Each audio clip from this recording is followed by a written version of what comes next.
Merhabalar arkadaşlar. Bugün sizlerle beraber Phonex slime yapacağız. Hemen başlayalım.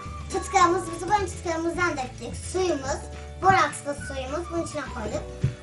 Phonex jölemiş. Şöyle göstereyim ben size. Gıda boyamız. Hemen başlayalım. Tutkalımızın üstüne tutkal kadar ya da bundan birazcık daha fazla olabilir. Su dökelim.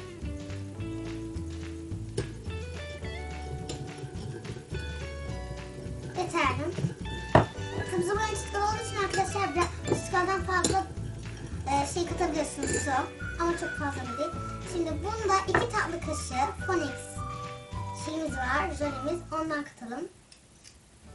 Şöyle alıp atıp karıştıracağız arkadaşlar.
Evet arkadaşlar, slime'ımız çok güzel oldu.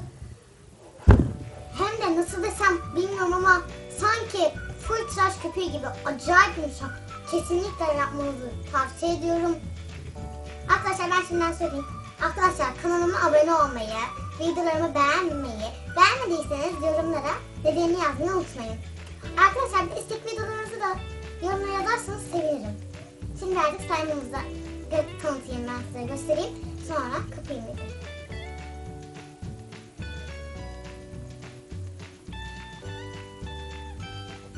İçi de açılıyor arkadaşlar. Çok güzel. Evet arkadaşlar, hoşça kalın. Kanalıma abone olmayı unutmayın.